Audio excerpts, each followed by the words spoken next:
Bueno,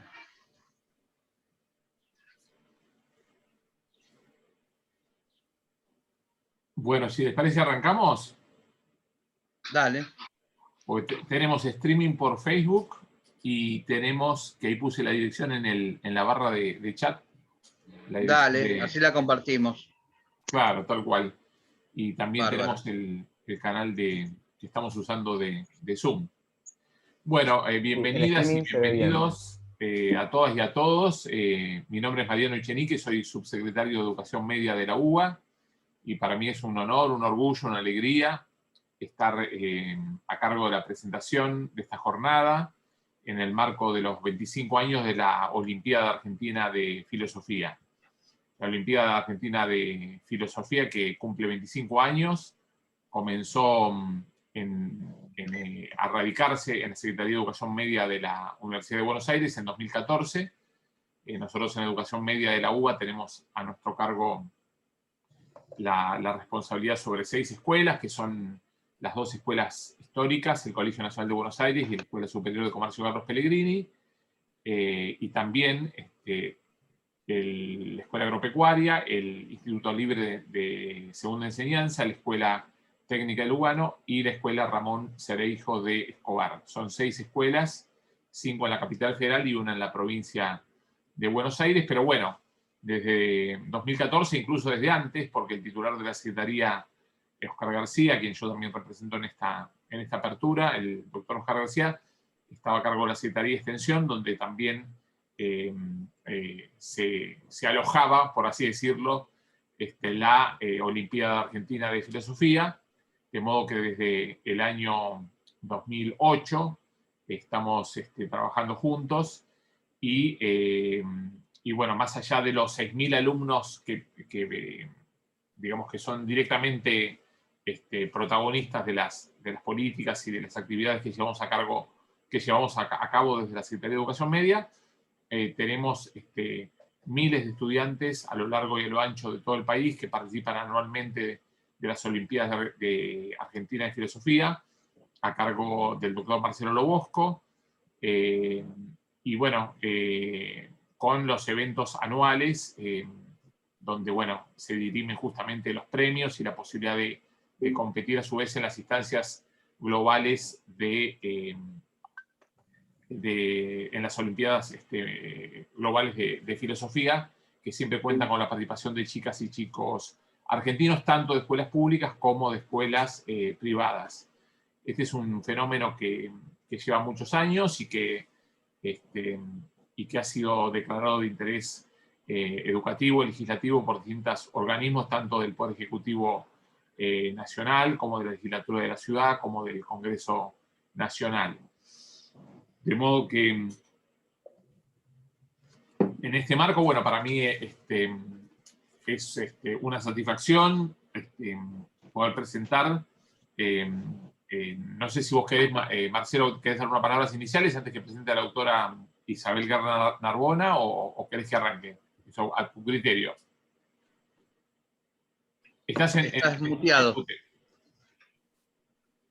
Estás muteado. A ver, vamos a desmutearlo nosotros. Dale.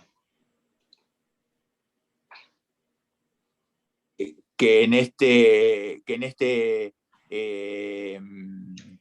este año la universidad cumple los 200 años y se van a festejar los 200 años, y en ese marco y los 25 años de la Olimpiada, nosotros nos pareció hacer esta conferencia y que va a presentar el subsecretario. Y por otro lado, que para la próxima conferencia va a ser subsecretario el día 8 de junio, y que se inscriban hasta el 1 de junio, porque los participantes de la Olimpiada de este año, que ya son muchos los inscriptos, van a poder participar de la Olimpiada Internacional de Filosofía, que venimos participando desde el 2009. O sea, somos miembros y somos integrantes del comité directivo de la International Philosophy Olympiad, es un lenguaje colonizado, Mariano, pero auspiciada por UNESCO, por la Sociedad Internacional de Profesores de Filosofía, y entonces a todos los que participen de las distintas jurisdicciones es muy importante. Y este año trabajamos perplejidades y paradojas de la democracia, ciudadanía, democracia y fraternidad, que es una cosa que nos interesa mucho a los argentinos. ¿No, doctor?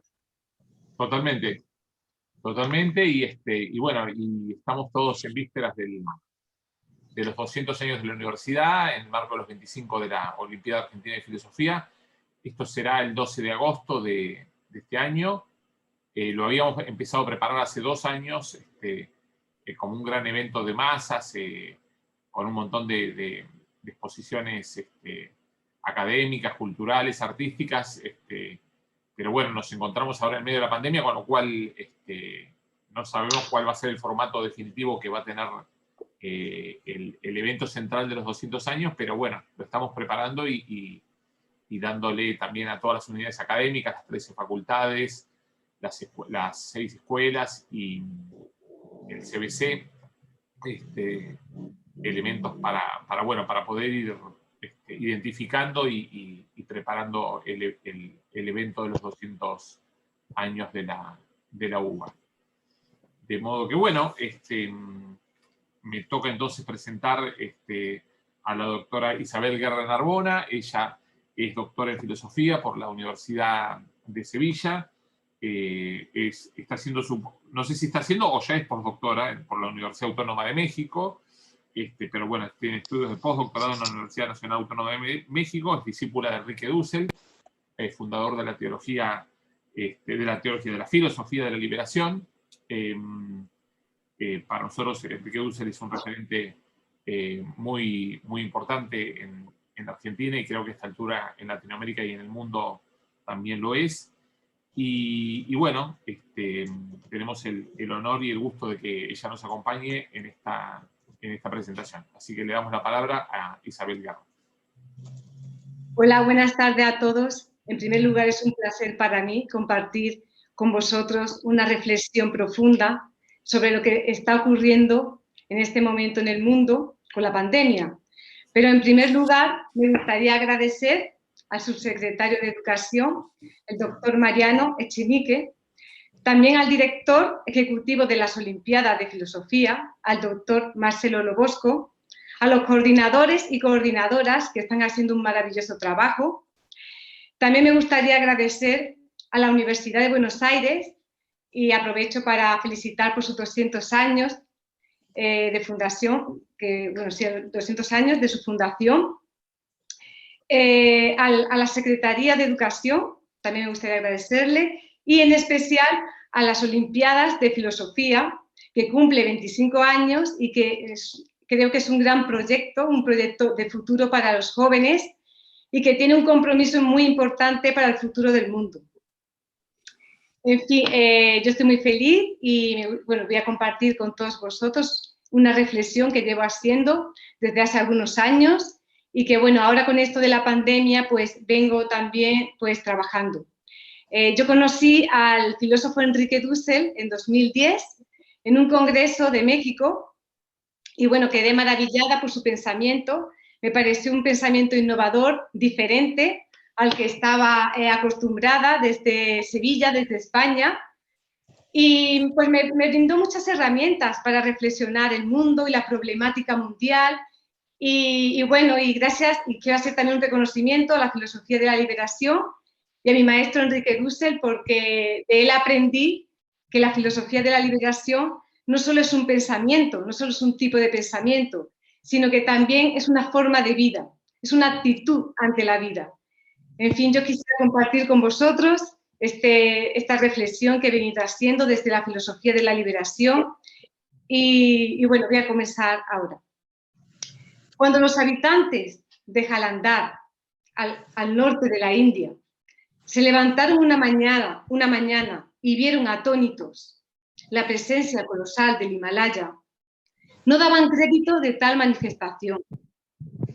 Hacía ya unos 30 años que dejó de verse porque lo envolvía y lo hacía invisible una capa oscura de contaminación que empañaba el cielo y lo ensuciaba de tóxicos, de sustancias tóxicas. Sin embargo, bastó que el ser humano se mantuviera oculto durante unas semanas para que el Himalaya y otras grandes obras de la naturaleza volvieran a manifestarse casi de una forma mística. ¿Era esta una manera suspicaz de la naturaleza para hablarnos acerca de la dignidad de la vida? ¿Era tal vez una forma de mostrarnos la equivocación y la vulnerabilidad del hombre moderno frente a la grandeza de la vida? Fenómenos de este tipo se han venido sucediendo desde que el ser humano emprendiera medidas sociales, económicas y políticas para frenar el avance imparable del COVID-19. Con el confinamiento se separaron bruscamente las actividades humanas, sobre todo las del sector económico, y se vinieron sucediendo efectos asombrosos. La calidad del aire y del agua empezaron a mejorar considerablemente. Las concentraciones de dióxido de nitrógeno se fueron reduciendo en China, en el norte de Italia, en París y en algunas ciudades de España.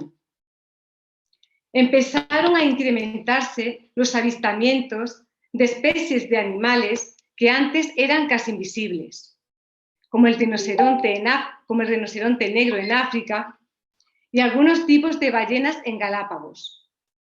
Los jabalíes y los osos tomaron muchas calles de España. En Madrid se veían pasear a pavos reales que presumían de su belleza exótica, y en Albacete las cabras montesas saltaban con júbilo. Los cazadores habían desaparecido de su escenario de guerra y los animales parecían celebrar la fiesta imperante de la libertad. En nuestro planeta, la vida se hizo imparable, se expandía sin límites y dejaba de ocultarse por miedo a desaparecer. Este aparecer majestuoso del Himalaya y de otros fenómenos naturales que han ido apareciendo tímidamente en diversos lugares de nuestro planeta Tierra me motivaron a repensar profundamente el tema de la vida y de nuestra responsabilidad por un planeta digno. Quizás sea este el mejor momento para indagar en la relación entre el ser humano y la Madre Tierra y saber con certeza si nuestra falta de conciencia planetaria y de solidaridad humana hayan sido las causantes de que tal vez hoy no seamos tan compatibles con la vida en la Tierra como lo fuimos en el pasado. Considerando que el COVID es una cuestión ética y política, ética porque está en juego la vida y política porque detrás está un sistema con más de 500 años que es en parte el responsable. Y por eso me interesa rescatar la reflexión que ha venido desarrollando Enrique Dussel desde la filosofía de la liberación, porque nos ayuda a enfocarnos en el origen y en la fuente del problema global, de este problema global. Esta filosofía, la filosofía de la liberación, es una filosofía latinoamericana que nació en Argentina a finales de los años 60 y principios de los 70, y cuyo máximo exponente es el filósofo Enrique Dussel. Desde esta corriente, el filósofo argentino partió de la crítica a la dominación que las naciones del norte ejercen a las naciones del sur desde la conquista de América en 1492. Y desde un sistema colonialista, racista y machista que todavía hoy conserva sus elementos más denigrantes. Al respecto, había explicado Dussel, abro cita: la experiencia originaria de la filosofía de la liberación consiste en descubrir el hecho masivo de la dominación, del constituirse de una subjetividad como señor de otra subjetividad en el plano mundial, centro-periferia, en el plano nacional, élites, masas, burguesía nacional, clase obrera y pueblo. En el plano erótico, varón-mujer. En el plano pedagógico, cultura imperial, elitaria versus cultura periférica. En el plano religioso, el fetichismo en todos los niveles. En el nivel racial, la discriminación de las razas no blancas. Cierro cita. Ahora bien, desde dicha crítica, Dussel fue desarrollando a lo largo de su vida unas categorías que fueron discutidas y trabajadas en diálogo con otros filósofos y corrientes de la filosofía, como fueron Levinas, Ricord, Marx, Hannah Arendt, Rorty, Taylor, Apel, Habermas o Adela Cortina. Por su crítica al colonialismo y al neocolonialismo, también se ha sumado en estos últimos años al giro descolonizador que ha venido desarrollando el grupo Modernidad-Colonialidad, el cual empezó a formar una red multidisciplinar entre intelectuales de diferentes naciones que criticaron desde categorías compartidas el proyecto eurocéntrico de la cultura occidental, relacionando la opresión y la exclusión que viven los millones de seres humanos en el planeta con la destrucción ecológica que ocasiona el poder destructor del capitalismo. Actualmente, la filosofía de la liberación está reflexionando la crisis mundial que está viviendo en este momento el mundo en relación al coronavirus y parte de la consideración de que nunca antes en la historia de la humanidad se había vivido una experiencia que haya impactado tanto al ser humano.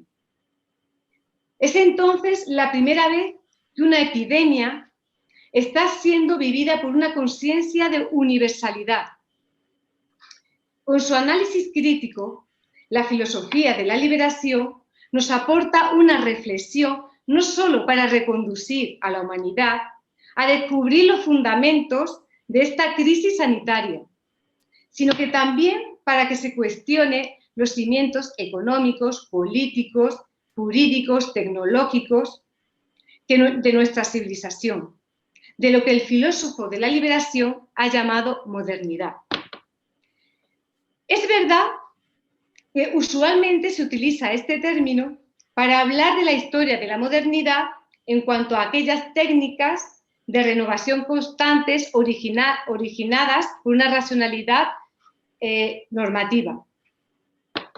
Y en el mismo contexto también se habla de modernización cuando una nación utiliza los elementos de la modernidad, que son las ciencias y las tecnologías, para alcanzar progreso.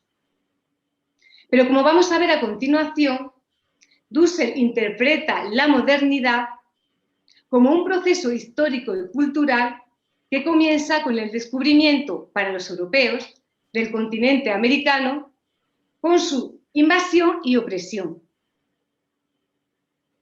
Empecemos aclarando que para la filosofía de la liberación, este virus es un fenómeno nacido de un proceso civilizatorio que está produciendo efectos negativos, consecuencias desastrosas y casi insalvables para el ser humano.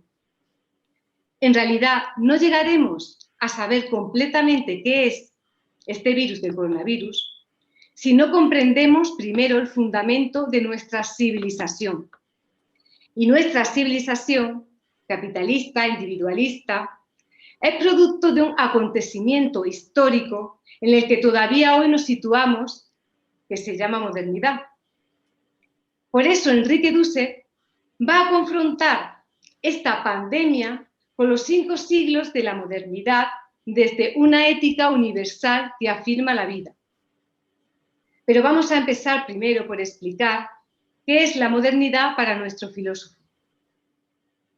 En obras como 1492, El encubrimiento del otro, hacia una filosofía política crítica o Materiales para una política de la liberación, podemos encontrar con detalle el origen y el despliegue de la modernidad desde su inicio hasta la actualidad.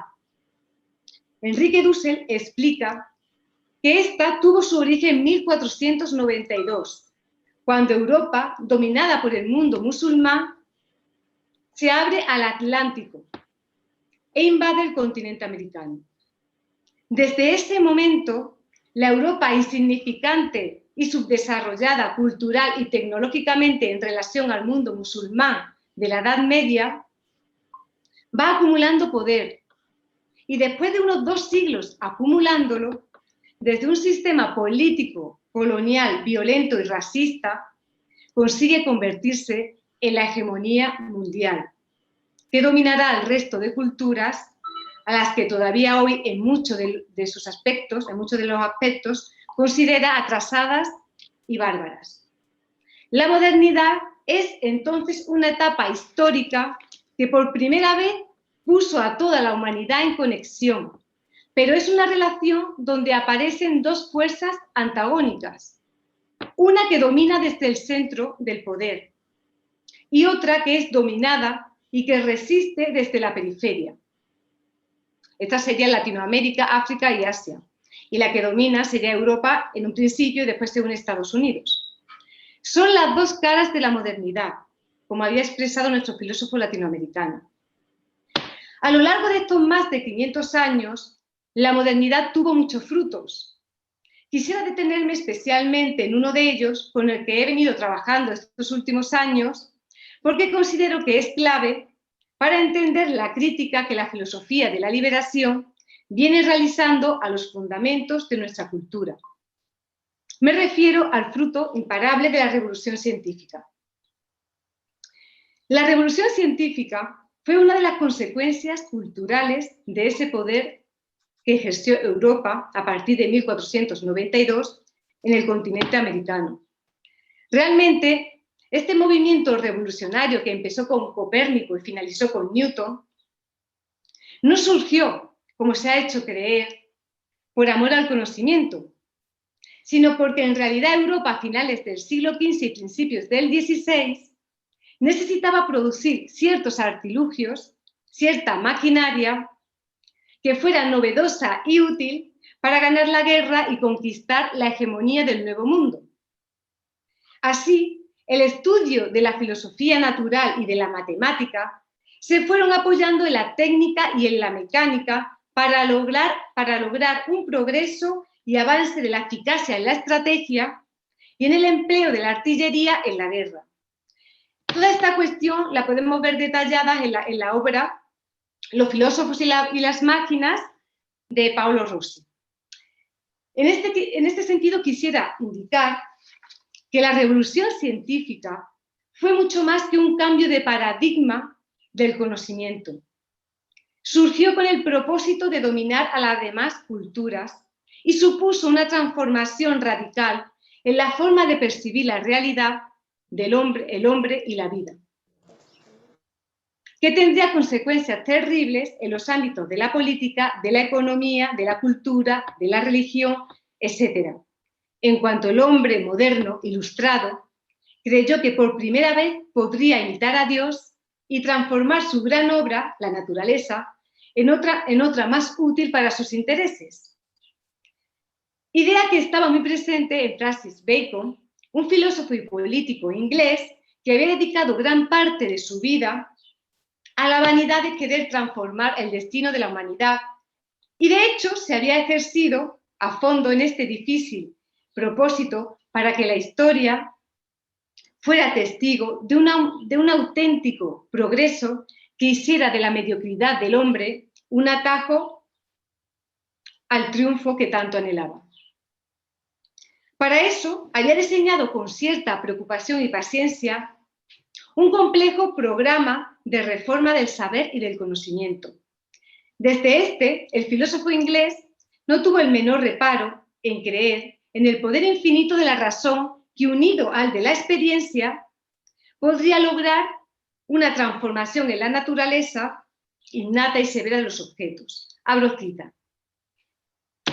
Las ciencias han sido tratadas o por los empíricos o por los dogmáticos. Los empíricos, semejantes a las hormigas, solo saben recoger y gastar. Los racionalistas, semejante a las arañas, forman telas que sacan de sí mismos. El procedimiento de la abeja ocupa el término medio entre los dos. La abeja recoge sus materiales en las flores de los jardines y de los campos, pero los transforma y los destila con una virtud que le es propia.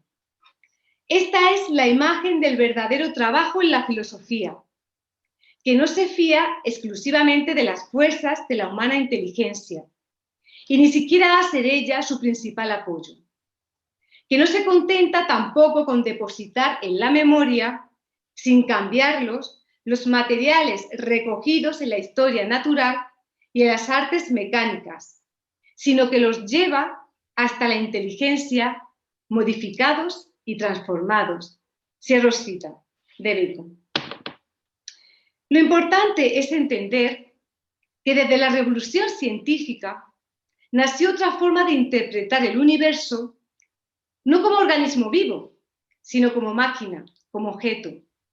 Al comienzo del siglo XVI existía en Europa una interpretación del cosmos que provenía de una visión vitalista heredada de los antiguos sabios.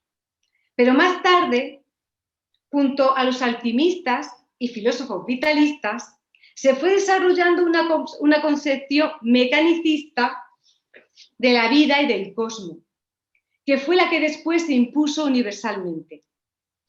Muy pronto, la mecánica que desarrollaron en el siglo XVII los científicos en el ámbito de la astronomía y de la física fue aplicada con la misma metodología a la zoología, a la fisiología, a la medicina y después a la biología. Había ciertamente un abismo que no llegó a advertirse entre una molécula y una célula, entre lo mecánico y lo orgánico, entre lo inerte y lo vivo. Por eso, para la mayoría de los modernos científicos, la corporalidad de cualquier organismo vivo es una simple máquina y la estudian y analizan como si se tratara de un artefacto mecánico sencillo que estuviera sujeto a las mismas leyes de la mecánica y de la física. En el siglo XVII, un científico llamado William Harvey había considerado el corazón una bomba, las venas y las arterias tubos, la sangre un líquido que se mueve bajo presión. Pero además, para Harvey, las válvulas de las venas y las mecánicas funcionan de la misma manera. El mismo Descartes transmitirá la idea de que todos los seres vivos pueden considerarse máquinas.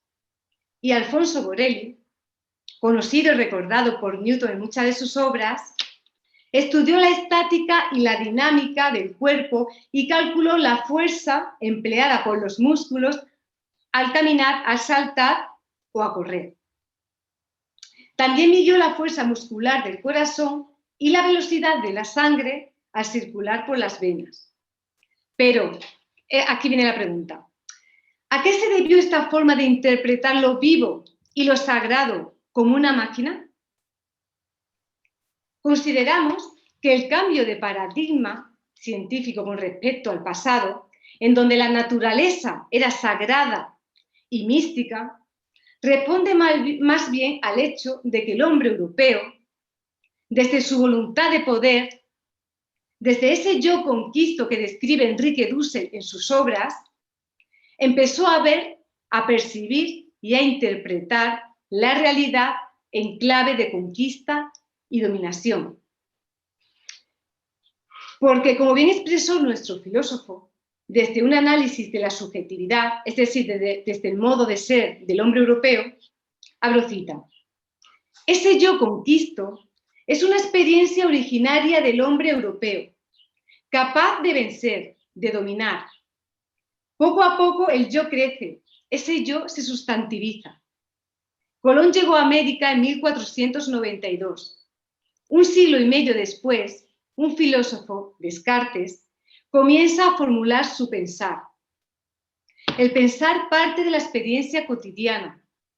Por eso, cuando Descartes busca el fundamento, lo irrefutable de cuanto puede pensarse, decirse, hacerse y ser, lo encuentra en el yo pienso. Fundamento este que lo será de todo mundo posible. Cierro cita. Con este fundamento, Descartes llegó a defender la esencia humana desde un yo pensante, inmaterial, inmanente, individualista y despreciador de lo material, del cuerpo y de la naturaleza. Era la pureza del alma, de la mente, contra la corrupción del cuerpo.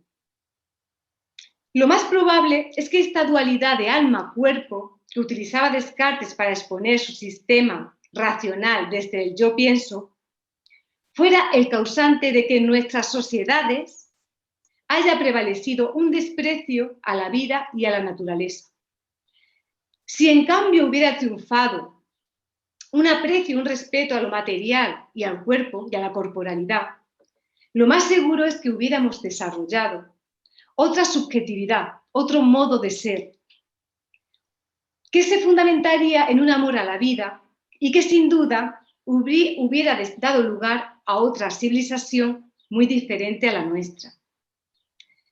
En cualquier caso, los modernos europeos, a partir del siglo XVII, con una subjetividad, con un ego fundamentado en una voluntad de poder, no solo pretendieron controlar y manipular los acontecimientos y la vida de los seres humanos desde una política de la dominación, sino que también vieron la posibilidad, desde la nueva ciencia mecanicista, de controlar y transformar la naturaleza, lo sagrado e intocable para los pueblos originarios y para los sabios antiguos. Porque ciertamente querer transformar la realidad para alcanzar progreso es un propósito exclusivamente venido del ego moderno europeo. Pues, ¿cómo los antiguos sabios querrían transformar una realidad que es de por sí sagrada? En cierto modo, los modernos jugaron a ser dueños de la vida en general, así como pretendieron serlo del ser humano en particular. La cuestión vital era dominar. Había expresado Dussel, abro cita. En efecto, la modernidad hace 500 años, desde la invasión de América en 1492, no fue solamente el comienzo del capitalismo, del colonialismo, del eurocentrismo, sino que fue igualmente el comienzo de un tipo de civilización. El yo conquisto de Hernán Cortés, el yo pienso como un alma sin cuerpo de Descartes, desvalorizó la naturaleza como una mera res extensa, geométrica. La cantidad destruyó la cualidad. Cierro cita. El problema fue entonces que el hombre moderno había empezado a desmitificar la vida. Desde esta nueva forma de percibir la realidad como objeto explotable, se llegó a este nuevo método científico que terminó por querer manipular los códigos secretos de la vida y las leyes ocultas de la naturaleza en nombre del progreso humano y a favor de la civilización occidental. Recordemos que para Descartes la naturaleza era res extensa, no tenía cualidad y empezó a ser estudiada por una ciencia matemática que la observaba como una máquina sin corazón, como si fuera ajena, como si fuera un objeto ajeno a nuestra condición humana.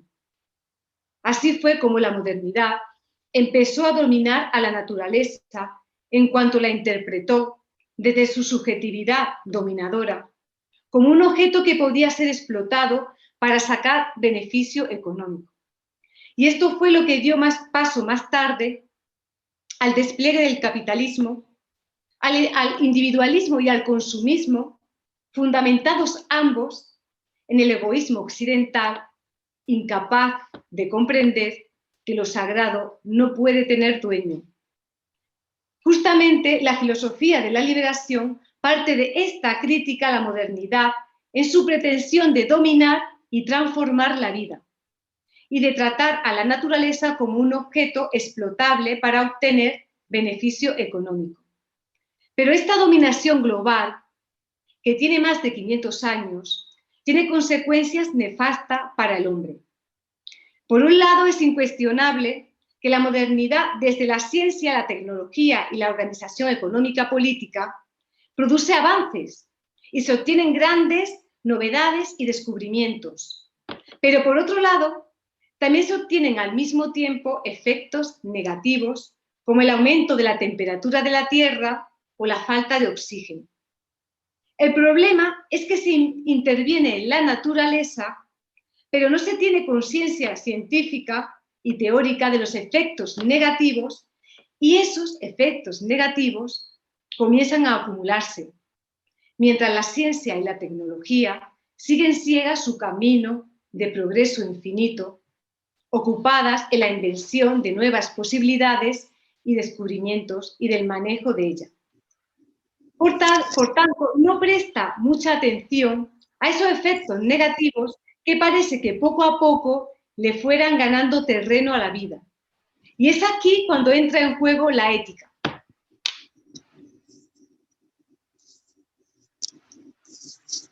Como expresa Dussel, la ética ha ocupado el lugar que el instinto había dejado libre.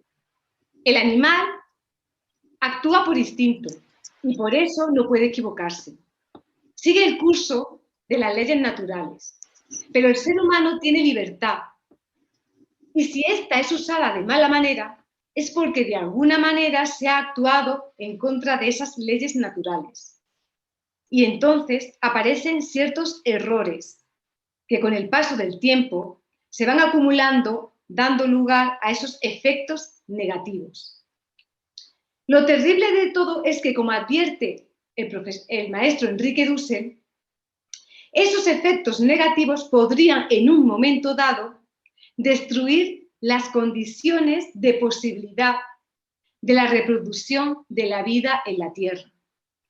Y estos actos no lo puede hacer ningún ser vivo, porque los animales sí cumplen con las leyes naturales. El ser humano, en cambio, no respeta esas leyes y manipula y transforma a la naturaleza según sus intereses. El neoliberalismo, según lo explica Dussel, es la última etapa decadente de estos 5 siglos de la modernidad. Desde el mercantilismo del siglo XVI hasta el Wall Street actual, la ética se ha venido desarrollando como la lucha en el mercado del más fuerte que destruye en la competencia al más débil. Como expresa Dussel, la racionalidad del sistema es una racionalidad de la cantidad contra la vida. El capitalismo es pues una ética que no respeta la vida, que nos convierte en seres sin conciencia terrestre, sin empatía con la naturaleza ni con la humanidad. Para la filosofía de la liberación, la cuestión principal es que la modernidad, nuestra civilización, fue incapaz de ver los efectos negativos de sus intervenciones en la naturaleza. La ciencia médica crea importantes fármacos para superar enfermedades, pero al mismo tiempo va produciendo, sin darse cuenta, enfermedades cada vez más difíciles de sanar. Empezamos a acumular una gran cantidad de errores y efectos negativos que nos empiezan a destruir lentamente. Este virus, que se ha mundializado, es justamente una señal de la destrucción de la vida y del fin de una época, la modernidad.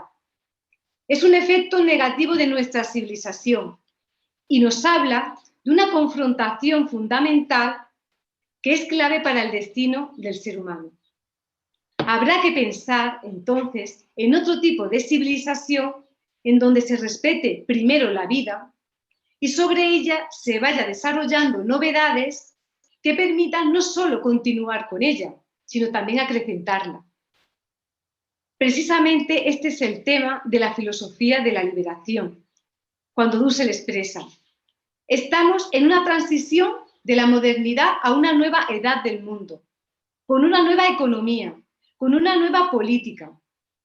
Como indica nuestro filósofo, habrá que ir definiendo a la política no ya como dominación, como había hecho Max Weber o muchos otros filósofos modernos, sino como servicio a la comunidad, a las víctimas. Porque instruirnos en el servicio de la vida, de la humanidad, supone una transformación radical que va más allá del capitalismo e incluso del socialismo. Construir una nueva civilización con otras prácticas sociales, jurídicas, económicas y educativas para que el ser humano sea compatible con la vida y con la naturaleza. Porque desde esta civilización metropolitana, colonialista, machista y capitalista como la nuestra, la vida en la Tierra se apaga sin que podamos hacer nada. En este sentido, el virus nos envía un mensaje, un ultimátum: o cambias o te destruyo. Para la filosofía de la liberación, el fin último de la ética es la afirmación de la vida. Si no afirmamos la vida, la humanidad muere. Esto es lo que precisamente no tiene presente nuestra civilización moderna, en cuanto su fundamento esencial recae en el aumento de la tasa de ganancia, que es incompatible con la naturaleza y no con la dignidad de la vida. Ciertamente, la modernidad se transformó en un proceso absolutamente irracional cuando empezó a destruir la fuente de la vida.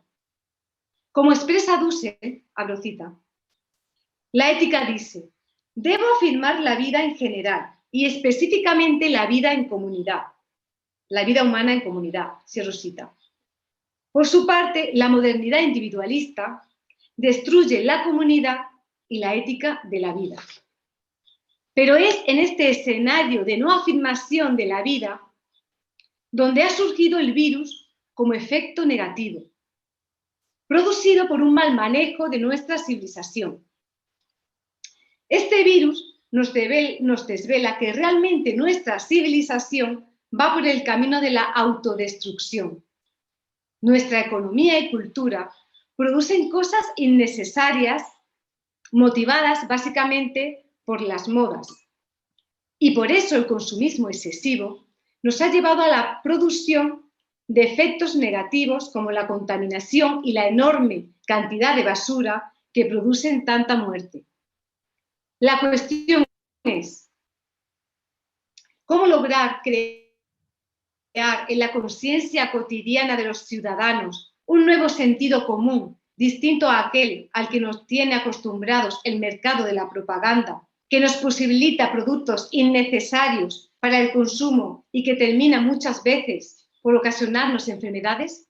Como advierte Dussel, abro cita, se abre el abismo y solo queda la formulación de que con la ética deviene el último reducto de la humanidad en peligro de extinción, cierro cita.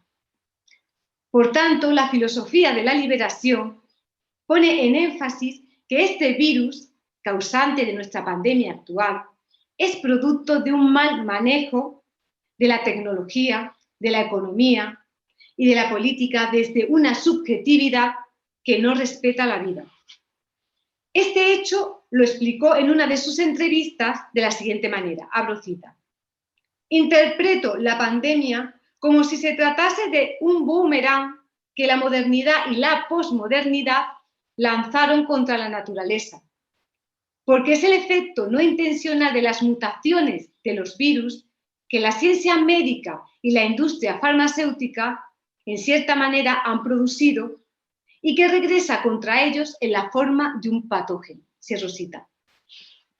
Por eso, como defiende la filosofía de la liberación, es toda la vida la que debemos afirmar, la que debemos salvar.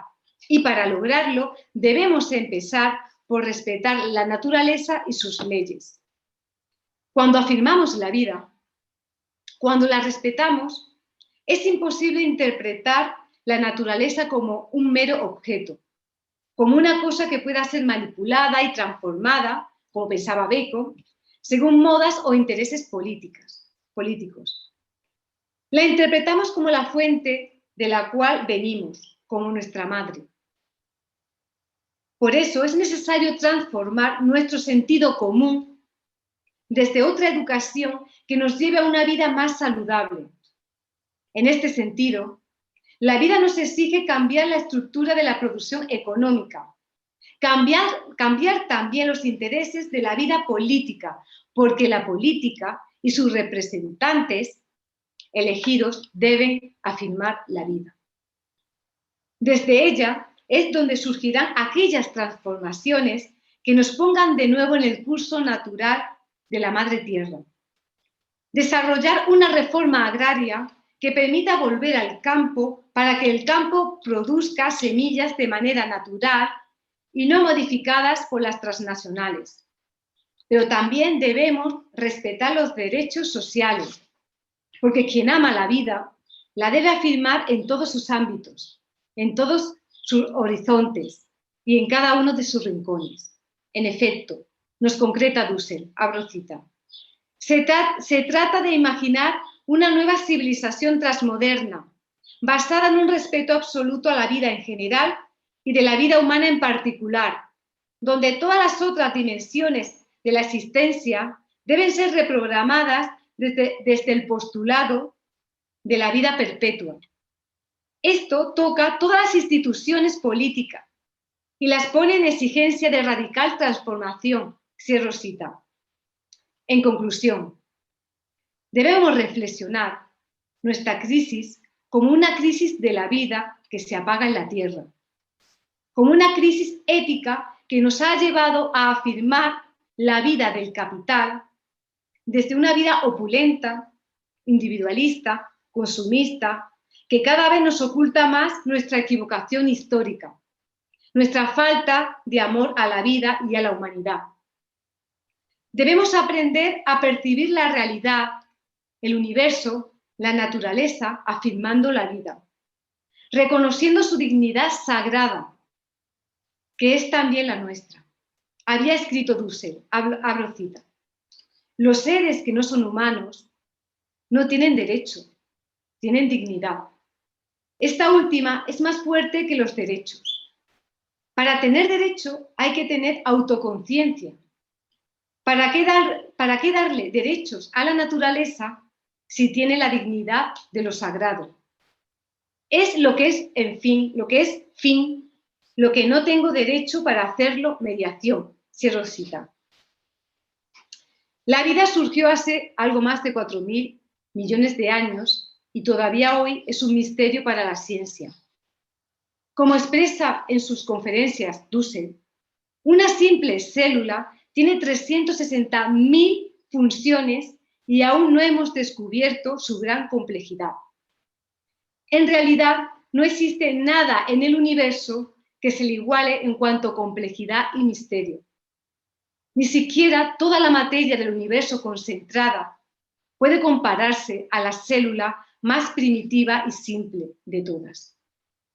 Y si una célula es ya infinitamente compleja y sagrada, ¿qué no serán millones de ellas cuando actúan unidas y coordinadas entre sí?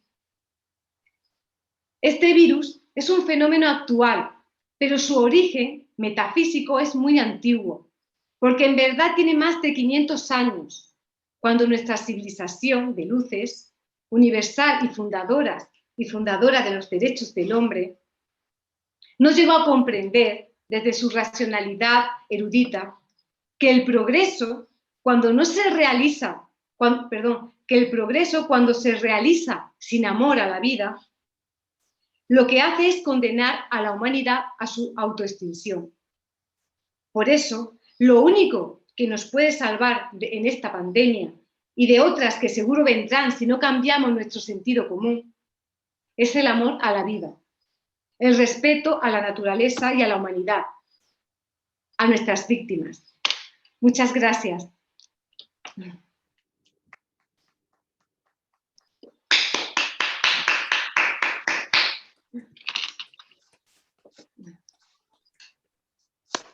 Bueno, muchas gracias, doctora Isabel Guerra. Gracias a vos. Y Marcelo, bueno, nos dirás cómo... Tenemos a Victoria Villa, subsecretario, para que hacerle no sé si vos tenés alguna pregunta, ella te iba a decir, y hay después de tu pregunta posible, 2 preguntas mías y que el resto las pase por chat. Sí, eso. Quería avisarles que los profesores, profesoras, estudiantes pueden escribir sus preguntas en el chat del Zoom y las voy a leer para que las responda la doctora. Así que... De a una, por favor. Una, por favor. Subsecretario. No, yo sigo el orden que habían previsto ustedes, que era básicamente la participación de los alumnos, de las alumnas en la formulación de interrogantes. A mí me dejó me dejó pensando bueno, muchos aspectos de la presentación de la doctora Isabel, entre ellos la cuestión de la dignidad y de los derechos, ¿no? Porque es un tema muy candente ahora, creo que en todo el mundo y en Argentina también, la cuestión de la discusión acerca, por ejemplo, de los derechos del animal. Están los que dicen, bueno, un animal nunca puede ser sujeto de derecho y en realidad lo que hay que respetar es la naturaleza, y dentro de la naturaleza, bueno, las especies vegetales y las especies animales, y es una discusión súper candente, como algunos estados han tomado aspectos por lo menos de la filosofía de la liberación, por ejemplo, la Constitución de Ecuador o la Constitución de Bolivia, dándole a la madre tierra una entidad con dignidad propia, ¿no? Y eso me parece súper interesante, porque ya no es solamente la discusión sobre cuestiones puntuales acerca de si los animales de compañía tienen derechos o no, sino también meter a nada menos que a la madre tierra en la Constitución como un ente con dignidad propia, ¿no? Entonces, yo empecé a pensar en eso, ¿no? Las constituciones de Bolivia y de Ecuador. Sí, es muy interesante el hecho de pensar cuando Enrique Dussel dice claramente que los animales no tienen derecho, tienen dignidad, la dignidad de lo sagrado, porque el derecho ha surgido en nuestro mundo humano, o sea, somos los seres humanos los que tenemos nuestras reglas, igual que la economía, igual que la política, también tenemos el derecho, y obviamente si un animal mata a otro no vamos tampoco a hacerle un juicio, ¿no?, en el tribunal. Pues por eso exactamente dice Enrique Dussel que los animales, que la naturaleza en sí no tiene derecho, tiene la dignidad de lo sagrado, que todavía es más fuerte. Y que tenemos que, bueno, yo en esta cuestión, a mí me encantaría que nuestra cultura, que nuestra civilización se acercara también más a otros modos de vida de los pueblos originarios, y ver claramente cómo ellos respetan la naturaleza, cómo están en ese vínculo con ella. Y a mí una de las cosas que más me impactan es cuando leí el otro día, ¿no?, en un grupo no sé exactamente, era de Latinoamérica, que ellos, los grupos originarios, los que viven en la selva, los que viven con la madre tierra, cuando van a cazar, piden permiso a la madre tierra, y cuando cazan al animal, piden perdón. Y en muchas culturas también he oído hablar de que incluso antes de matar al animal, le rezan durante 1 hora, y al matarlo tiene que mirar el animal al sol, como un símbolo como de liberación o de divinidad. Súper interesante. Es muy interesante todo el tema de la vida. La doctora Isabel Narbona trabaja el concepto de vida dentro de la filosofía de la liberación, subsecretario, y es muy interesante esto de la dignidad y la sacralidad, lo que los religiosos llaman sacralidad y los laicos denominamos dignidad, ¿no? Tomar al otro como fin y nunca como medio. Yo tenía dos preguntas, no sé si las tiene por ahí Victoria. Y acá las tengo. Las preguntas del director de la Olimpiada, Marcelo Lobosco, son, en primer lugar, ¿cuál es el lugar del otro en la filosofía de la liberación? Vale. Bueno, pues el otro tiene un plano totalmente protagonista. O sea, la filosofía de la liberación, si se ha ido desarrollando, ha sido por el otro, por el reconocimiento de la dignidad que ha sido negada por poderes extranjeros, por ciertas culturas, ¿no? Que ha sido negada su dignidad, y la filosofía de la liberación viene a ser la voz de los que no tienen voz, es decir, del otro. El otro es el fundamento más importante de toda la filosofía de la liberación. Sin el otro no tendría sentido.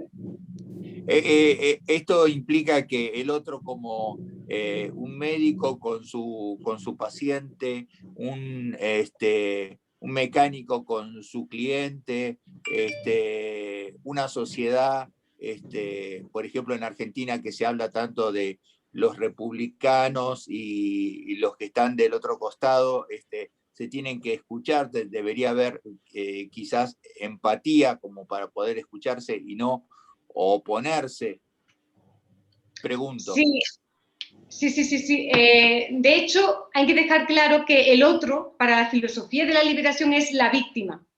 Entonces, cuando reconocemos a la víctima, cuando reconocemos el sufrimiento de alguien que nos aparece de repente, hay una conexión humana que Dussel, desde Levinas, llamó cara a cara. Es un encuentro con el otro, con el dolor del otro. Y Dussel dice, cuando nos encontramos frente al otro, frente a su dolor, nos tenemos que hacer cargo de él. Hay una responsabilidad por él.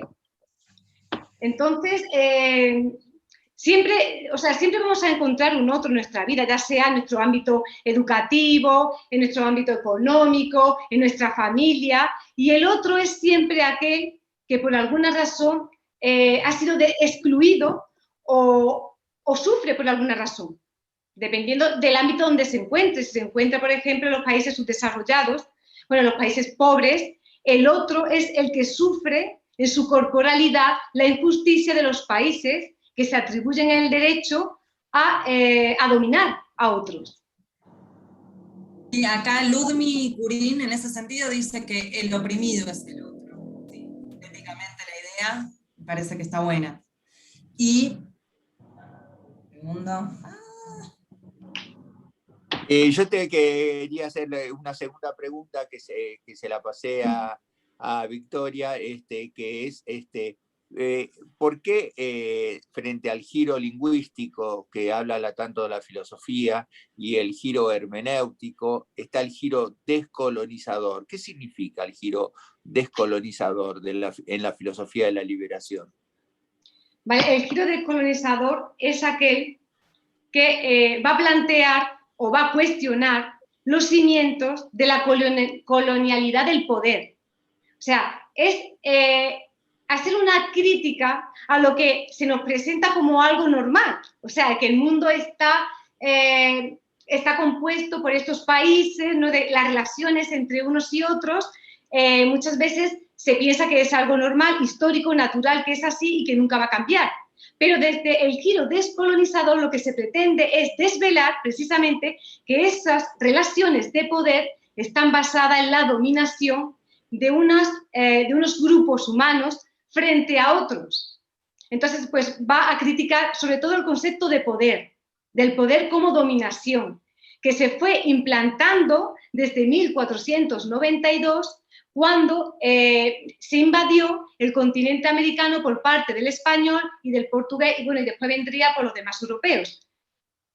Es muy interesante que usted diga esto en estos momentos, o que vos digas esto en este momento, porque justamente desde la Universidad de Sevilla, desde España, que es como una autocrítica del colonizador al colonizado. Es como si yo quisiera que nuestro país o nosotros quisiéramos, hay una relación con la geopolítica, digamos, de la racionalidad científica, jurídica, política, filosófica, ¿no?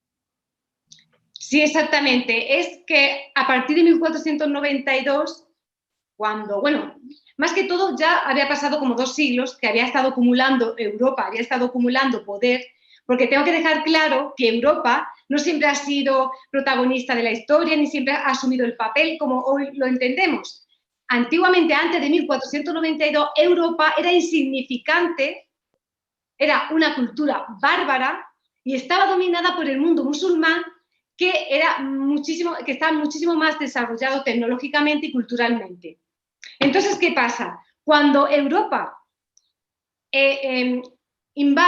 cuando invade el continente americano y va extrayendo el oro y la plata de las minas, ¿vale? Va acumulando poder. Y esa riqueza que va acumulando durante 2 siglos le permite competir con China, competir con las grandes culturas, para desbancarlas a ellas y proclamarse una nueva hegemonía en el sistema mundo, en el mundo ya conocido. Entonces, a partir de esa hegemonía, que Europa ya asume el poder, que ya tiene instrumentos suficientes militar, culturales, tecnológicos para establecer su hegemonía, entonces obliga a las demás culturas a adoptar su pensamiento, su ideología, su modo de vida, su política, su economía, todo. Y aquella cultura que se resiste, pues va a sufrir la dominación de Europa. Entonces, ¿qué ocurre? Que Latinoamérica, en muchos de los aspectos, tiene o ha asumido como valores propios cosas que venían de la cultura, que había implantado, que había impuesto la cultura europea desde una relación de dominación. Entonces, para Dussel es muy importante que pensemos en la identidad cultural, o sea, desde nuestra cultura, para ver realmente que cada cultura tiene sus tradiciones, sus costumbres, y que no tiene que ninguna cultura tiene el derecho de que su particularidad sea universal, se pueda universal. Y ese es el grande problema de Europa, que todavía no ha comprendido con las demás filosofías, con las filosofías de África, de Asia. Ella se impone como el único pensamiento, como la única verdad, como la única validez, y no deja que otros pensamientos puedan expresarse libremente. Acá, inesperada de Río Negro, ¿era? Pregunta, confirmo. Sí, del Bolsón Río Negro, pregunta, dice, muy interesante la charla, gracias. Me gustaría preguntarle cómo cree que podemos terminar con este orden que vivimos actualmente. Y también, ¿cree que el virus desde el punto de vista expresado ha sido una ventaja o una posible modificación al mundo actual? Vale, muchas gracias. ¿Cómo se llama la compañera? Inesperada, del Bolsón Río Negro. Muchas gracias por tu pregunta, me parece muy importante, muy significativa. ¿Cómo cambiar? Bueno, pues el cambio no va a ser de la noche a la mañana. O sea, primero tenemos que cambiar nuestro sentido común, de cómo percibimos la realidad, de entender más allá de cómo durante muchos siglos se ha ido entendiendo la naturaleza como si fuera una máquina. O sea, tenemos concepciones que vienen desde siglos atrás. Y esas concepciones hay que cambiarlas poco a poco, pero no puede ser de la noche a la mañana. Obviamente con la reflexión, con el diálogo, sobre todo con el diálogo intercultural, con otras culturas que están en conexión directa con la madre tierra, aprender de ellas, empezar por hacer pequeños cambios, como intentar no utilizar plástico, no contaminar tanto con los gases que echamos a la atmósfera, con pequeñas cosas poco a poco, pero sobre todo lo importante tiene que haber un cambio en la conciencia, en nuestra forma de percibir y de sentir la vida.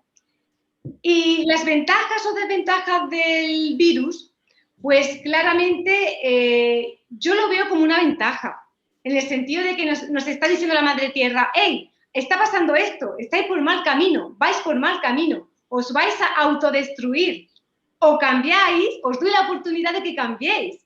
Entonces yo lo veo como algo positivo. Es ahora el momento de que todos reflexionemos en cada ámbito en el que nos situemos, que nos abramos a nuevas perspectivas y que sobre todo tengamos la esperanza de que esto sí se puede cambiar. Obviamente, yo siento mucha tristeza por todos aquellos que han sufrido el coronavirus y que lo han padecido, porque me sumo a la tristeza de sus familiares, pero esto debe traernos algo positivo, no puede ser todo tan negativo. O sea, tanta fatalidad no puede servir para nada, tiene que haber alguna luz que nos arroje, porque estamos ciegos, caminamos ciegos y así no podemos seguir. Bien, gracias. Fiamma Carrasco pregunta, dentro de los postulados de la filosofía de la liberación, ¿es posible recuperar perspectivas de los pueblos andinos, por ejemplo, recuperando, por ejemplo, la idea de buen vivir? Muchas gracias, Diana, por tu pregunta. Yo pienso que sí, que lo que pasa es que tenemos que eliminar un poco nuestra arrogancia, ser más humildes y considerar que cualquier forma de vida tiene derecho a la vida, o sea, tiene derecho a desarrollarse, que ninguna es mejor que otra. Entonces, yo sí pienso que podemos recuperar categorías como el buen vivir que otras culturas han ido desarrollando desde esa conexión con la vida y que es justamente lo que necesitamos, como despertar un poco del mundo de las nubes donde nos situamos, donde el hombre moderno se cree que ha conquistado a Dios, que ha conquistado el ámbito de Dios, que puede transformar todo como él desee. No, tenemos que ser más humildes y pensar, ojo, nos equivocamos. Jugamos con la naturaleza, jugamos con lo sagrado, y quien juega con lo sagrado tiene consecuencias en la vida. Entonces yo creo que justamente es importante la comunicación, el debate intercultural. O sea, el encontrarnos con otra perspectiva diferente que nos arrojen y que nos ayuden a entender que existen alternativas que bien nos pueden ayudar y que toda la cultura tiene conocimientos y creatividad que pueden, entre ese debate y esa comunicación entre todas, servir mucho a la humanidad y a la naturaleza. Bien, bueno, sí. Gabriel Carlos Miranda dice lo siguiente: quiero agradecer a la doctora Isabel su elaboración del pensamiento de nuestro querido maestro Enrique Dussel y su modo de presentarlo, muy profundo. La pregunta que me gustaría realizarle es, ¿qué la lleva a estudiar la filosofía de la liberación siendo española? Y si ha sentido que los filósofos de la liberación niegan el poder de la filosofía europea, o más bien reconocen que se debe realizar una relectura de la misma.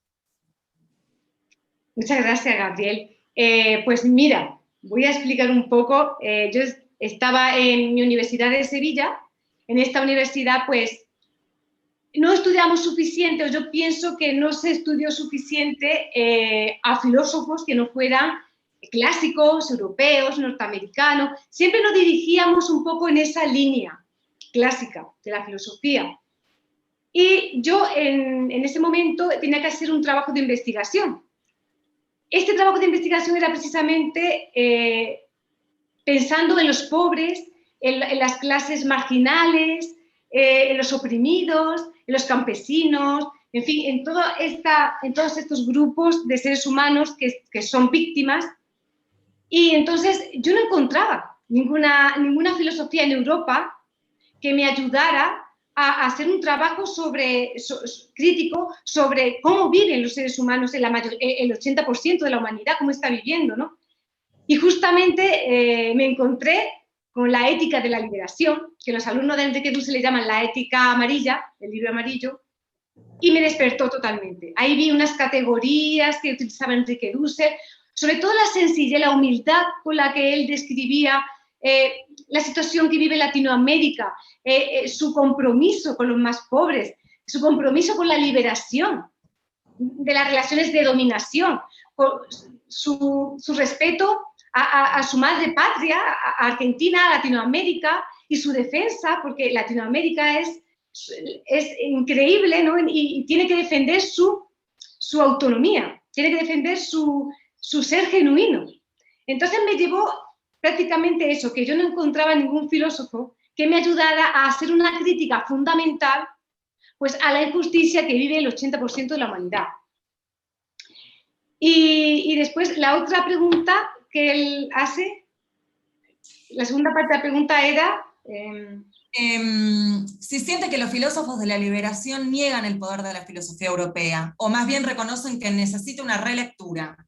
Vale, no niegan, o sea, no están negando la filosofía europea, porque ellos, o sea, si defienden que se les escucha a ellos, no van a atacar a otra filosofía para destruirlas. Ellos lo que buscan es un diálogo con los filósofos europeos para que en conjunto se puedan sacar conclusiones que puedan servir para la humanidad.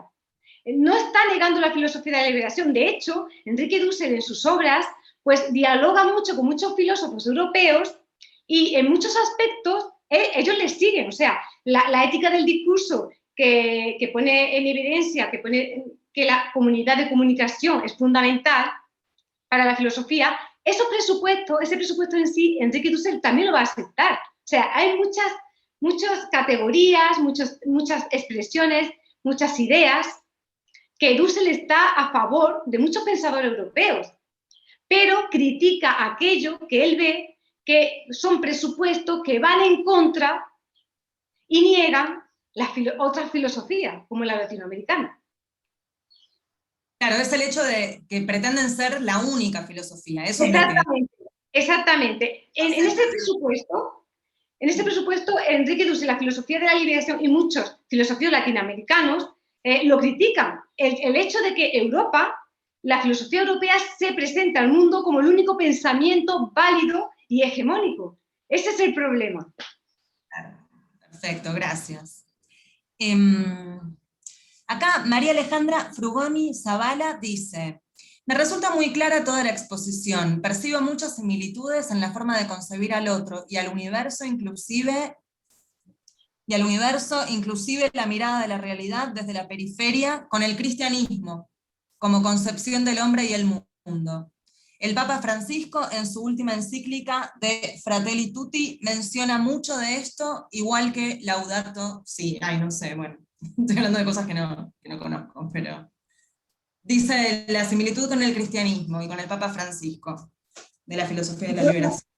Es que realmente sí hay una similitud, si nos centramos un poco en el cristianismo del fundador, en este caso Jesús de Nazaret, ¿no? Sí hay un mensaje. Él era, como dice Dussel, ¿no? El primer comunista de la historia fue Jesucristo, porque precisamente él, pues luchaba por los otros. O sea, su labor, toda su vida fue consagrada a dignificar a las víctimas, a los pobres. Todo el cristianismo es eso, ayudar al pobre, ayudar al que está sufriendo. Entonces, en ese aspecto, la filosofía de la liberación sí concuerda mucho. Y entonces sí hay muchas cuestiones que se pueden ver claramente. Y bueno, también Dussel sacó una obra que a lo mejor le puede interesar a María Alejandra. ¿María Alejandra se llama? Sí. Vale, las metáforas teológicas de Marx. Ahí explica muy bien el trasfondo de ese cristianismo que está en relación con la filosofía de la liberación, porque los presupuestos son siempre la defensa del pobre, del otro, del huérfano, de la viuda, y entonces en esos aspectos sí coinciden mucho. Bien. Bueno, ¿y qué más? Creo que ya no hay más preguntas. No sé si alguien quiere formular otra pregunta, otro comentario. Muchas gracias a los estudiantes y profesores por la pregunta. Bueno, Marcelo, no sé si querés agregar algo. Simplemente darle las gracias a la doctora Narbona de la Universidad de Sevilla, de España, que está transmitiendo directamente, por su tiempo, por su espacio, por su pensamiento. Darle las gracias al secretario Oscar García, al rector de la Universidad de Buenos Aires, Alberto Barbieri, al subsecretario por su compromiso con los vulnerables. Acaba de sacar un libro muy bueno sobre una CONADEP de la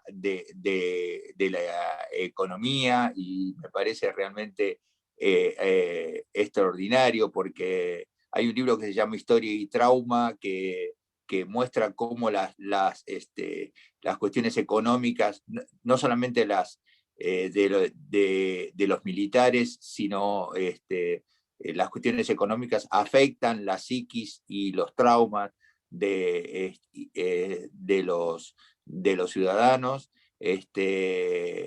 Darle las gracias a él y invitarlos para el día 2 el día 8 de junio hasta el día 2 tienen para inscribirse, así puede salir más, digamos, con el nivel de normalidad. Hay que ver qué significa normal, entre comillas, como diría Canguilhem, pero con el nivel de hoy. Y la verdad, muchas gracias por tu claridad. Y muchas, acá están entre los alumnos o los alumnos, están los 2 ganadores del año pasado que participarán dentro de 2 semanas en la Olimpiada Internacional, que se hace por Zoom, por razones epidemiológicas, y de los que este año participen, que hay un montón de inscriptos ya, participarán el año próximo, y si las vacunas surgen efecto, etcétera, etcétera, etcétera, podemos participar presencialmente, porque todos los años desde el 99 venimos participando presencialmente. Este año participamos porque hicimos nacional el año pasado. Así que te dejamos las últimas palabras, subsecretario. Bueno, muchas gracias a la doctora Isabel Guerra. Muchas gracias al magíster Marcelo Lobosco, como siempre, por su compromiso con la Olimpiada Argentina de Filosofía desde hace muchísimos años. Bueno, y agradecer también a todas y a todos los presentes, estudiantes y también algunos docentes que año a año vienen participando de este gran proyecto que es la Olimpiada Argentina de Filosofía. Así que gracias a todas y a todos. Gracias. Muy bien, ahora nos juntamos con el equipo brevemente para charlar algunas cuestiones incestuosas de funcionamiento. Y muchas gracias, doctora Narbona. Muchas gracias a al subsecretario y al secretario. Muchas gracias. Gracias, Isabel. Gracias.